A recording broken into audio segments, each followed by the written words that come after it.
Água na Lua. Chico Xavier, já no programa Pinga Fogo, fala que surgiriam no futuro cidades de vidro e alumínio. Ele fala em matéria plástica usando material da própria Lua. Agora a gente começa a ver a iniciativa privada, a SpaceX e todo aquele complexo privado que a NASA está criando com projetos de colonização na Lua. Você pega os desenhos artísticos, né, do que seria o concept, as cidades com estufa, alumínio, muito ferro e tal. E uma coisa que chama atenção, ele fala assim, provavelmente a água dessa cidade será fornecida pelo próprio solo lunar, fecha aspas. É uma frase direta dele. 2014, uma sonda da NASA encontra bilhões de litros de água em uma única cratera. E essa cratera começa a viabilizar todos os processos de canalização, de colonialização. O Chico fala, por exemplo, sobre o contato extraterrestre, isso ainda não aconteceu, mas fala claramente também da questão das ogivas militares, que a gente estava falando, e isso fora que, ao redor do Pinga Fogo, ao redor do trabalho dele, você começa a ver coisas extraordinárias, que você fala assim, cara, como assim? Quando produzi o documentário, o Ale perguntou, pô, o que mais de muito louco você viu? Cara, eu acho que o que mais de louco eu vi era o que os amigos mais próximos dele contavam sobre ele quando a gente desligava a câmera. Uma coisa é a entrevista, você faz as perguntas, etc e tal. A hora que desligava a câmera, eles começavam a contar coisas que eles próprios, às vezes, não teriam coragem de falar. Cara, a gente ouvia o Chico Xavier falando sobre isso. Vou dar um exemplo do John Harley. O John Harley é um cara extraordinário, é biógrafo do Chico Xavier e frequentava a casa do Chico, ele era molecão na época. E o Chico fala para ele de um desdobramento, de uma experiência no astral. Diz que ele dorme. Ele estava no trabalho para psicografar aquele livro Nosso Lar, que virou depois aquele filme, que fala da cidade astral, uma cidade espiritual. E ele fala pro John Harley o seguinte, ele fala, sabe, John, eu estava psicografando, mas estava com muita dificuldade de acreditar no que eu lia. Eu falei assim, cara, que louco. Ele falou, porque aquilo para mim não entrava na minha cabeça. Cara, o que tem em Nosso Lar é muito avançado para a época. Nós estamos falando de um livro da primeira metade do século passado, que fala de monotrilhos, fala de comunicadores pessoais que os seres da cidade carregavam consigo, fala de uma série de tecnologias. Ele falou, eu estava muito descrente daquilo, o Emmanuel resolve me levar em espírito para a cidade de Nosso Lar. E quando eu cheguei na cidade de Nosso Lar, nós chegamos num subúrbio da cidade, onde havia casas, jardins, e eu notei, era noite na cidade, e eu notei um canteiro de flores fosforescentes. Elas brilhavam no escuro. E disse que aquilo chamou a atenção dele. E o John me contou essa história, eu falei assim, John, você não... Cara, isso é muito louco, né? Porque em 2012... a Disney lança o filme Tomorrowland, não sei se vocês viram. No final de Tomorrowland aparece uma puta de uma árvore incandescente, um jardim de árvores que brilham no escuro. Dá um blackout na cidade, as árvores brilham no escuro. Mas mais do que isso, não é? O MIT, em 2016, publica uma pesquisa mostrando que eles conseguiram desenvolver plantas fosforescentes que brilham, que absorvem a energia solar durante o dia e emitem à noite, que foi a explicação que o Emmanuel deu para o Chico em Nosso Lar. E eles têm um projeto de utilizar esse tipo de árvore para ir substituindo aos poucos a iluminação pública. Então, rodovias, estradas, você já tem patente, publicação do MIT sobre isso e desses projetos. O Chico Xavier viu isso rolando em Nosso Lar na década de 30, 40. Só que é uma coisa que ele falava ali, para um grupo fechado, não saía, né? E é extraordinário, é extraordinário. Você ficou com uma cara muito engraçada.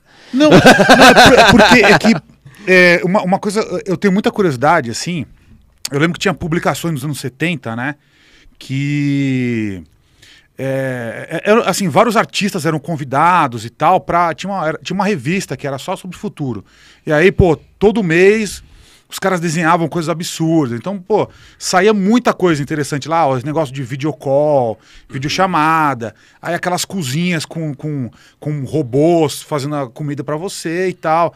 Assim, esses exercícios de futurologia, né, de tentar prever o futuro, assim, o ser humano ele sempre fez.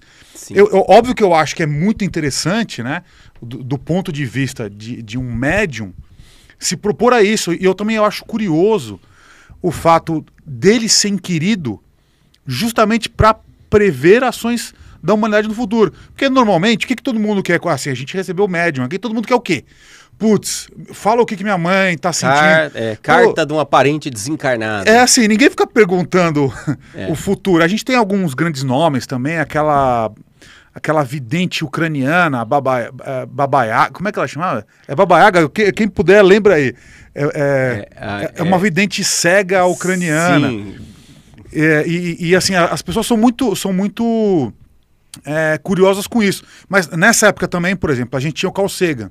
Então, pô, foi um grande pensador, né? Assim, que popularizou a ciência, a cosmologia, né? A reflexão sobre buracos negros, sobre dimensões paralelas, sobre quarta dimensão. Tem coisas muito incríveis ali, realmente.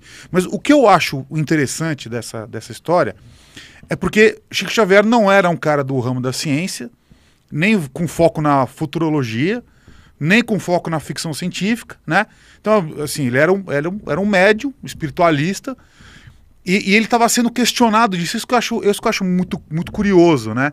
Eu não sei se essa era... Um programa sério, que tinha uma pauta, entre aspas, política, né? O Pinga Fogo, ele era muito mais um programa político, de personalidades, assim, vamos dizer, influencers da década de 70, se a gente puder falar assim. E ele é inquirido como se ele fosse um doutor. Ele é perguntado sobre sobre questões sociais, né? Fala, Vagnão. O nome da vidente é Baba Vanga. Baba Vanga, até o nome dela dá medo. Baba Vanga. Dá medo da imagem Baba dela. Yaga, acho que é uma bruxa. É Baba Vanga, é Baba Vanga. Aí o que eu queria... Não sei se você tem tanto domínio, assim... Eu queria entender quais eram todos os poderes que Chico Xavier tinha, assim, sei lá, se eu fosse um super-herói, a gente tem o Thanos que tá aqui, né? Então, pô, tem a manopla do infinito lá, o controle do tempo, da força. Você consegue listar todas as faculdades psíquicas aí, ou os poderes que... Cara, pergunta animal, mano. Adorei. Você sabe que eu fiquei tão... Cara, era um tesão ouvir os amigos dele, assim, no câmera desligada, que depois eu bolei um documentário que chamava Quando Lembro de Chico. Eu botei todos os amigos mais próximos dele para ficar conversando só para ouvir essas histórias. Tá no YouTube também, Quando Lembro de Chico. Tem N histórias que são fantásticas. Se a gente falar em termos de previsão, em termos de parapsicologia, a gente estaria falando de precognição, né? Precognição, conhecimento antecipado de um fato futuro, onde através de um estado alterado de consciência, entre aspas, a consciência que é não local ou está fora do espaço-tempo, conseguiria ir, acessar, visualizar e voltar. Sozinha, entre aspas, ou por vontade do próprio paranormal. Quando a gente fala de Chico Xavier, a gente tem que lembrar que ele tinha um canal muito aberto para essa multidimensão, mas ele não ia para lá, para o futuro sozinho. Ele sempre estava em contato com mentores espirituais que falavam o que viriam. E às vezes mostravam para ele coisas, não é? Coisas que até ele tinha dificuldade, que nem eu falei no caso de Nosso Lar, de assimilar. Porque pô, a gente está falando de um cara do interior de Minas Gerais, vendo uma cidade futurística, né, como a de Nosso Lar. Agora, além da visão muito... ele tinha, desde pequeno, a clarividência e a vidência multidimensional. Então ele conseguia ver pessoas desencarnadas, a própria mãe dele começa a aparecer para ele, vizinhos começam a aparecer para ele, coisa e tal. Aquilo foi um transtorno na vida dele desde muito pequeno.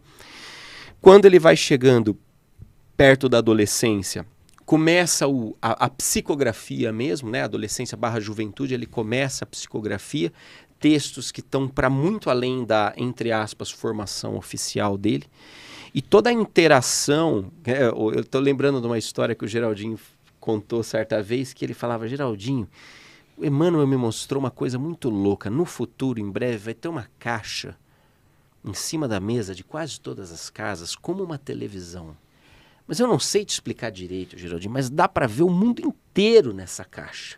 E o globo vira e você entra nas cidades através dessa caixa. Você fala, porra, eu tava vendo o Google Earth, cara. Né? Então tinha coisas muito interessantes, mas era sempre assim, em parceria com um mentor espiritual.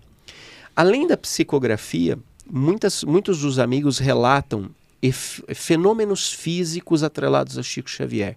Então, o teleporte, né, o transporte de objetos ou o aporte de objetos, por exemplo, pétalas de rosa, perfume e coisas do tipo. Existe uma reunião, inclusive, que uma das médiums muito conhecidas aqui de São Paulo relata que foram para uma reunião onde um grupo pequeno de pessoas se reúne e há um processo de ectoplasmia conhecido nessas reuniões mediúnicas, onde o espírito que está se comunicando consegue moldar um corpo físico para ser visto pelos olhos físicos de todo mundo. E diz que o Chico adorava ir nessas reuniões. E numa dessas reuniões, o espírito de André Luiz, que era o tal médico que ele psicografou várias obras, se materializa na reunião e presta uma reverência a ele. E nesse momento, as testemunhas relatam que ele está luminescente. Para um espírito como o André Luiz, de uma hierarquia bem interessante, prestar reverência a um Chico Xavier é porque por trás daquela cara de homem simples do interior devia ter um cara bem elevado ali, né? Além disso, cara, eu acho que a psicografia é a grande marca do trabalho de Chico Xavier. Que a gente contou, a lista atualizada estava em mais de 500 livros psicografados, tá, e publicados. E até onde se sabe, mais de 10 mil cartas psicografadas. Cartas com riqueza de detalhes, né? A gente tem casos na justiça, por exemplo, que foram resolvidos com cartas de Chico Xavier, ou que foram, vamos dizer, que foi levado em consideração cartas de Chico Xavier. Então você tem um trabalho muito forte em mediunidade, que eu acho que é muito, vamos dizer, pau a pau com o Edgar Cayce da vida, por exemplo, nos Estados Unidos, aquelas leituras que o Edgar fazia. Eu acho que Chico Xavier está... Se bobear até um pouco mais além do que Edgar Cayce. O Chico Xavier levaria o nosso checão fácil, hein, Ale? Não, cara, aqui ele levaria. O pior de tudo, Guru, sabe o que é? Que ele levaria esse cheque e ele doaria de volta tudo pra gente.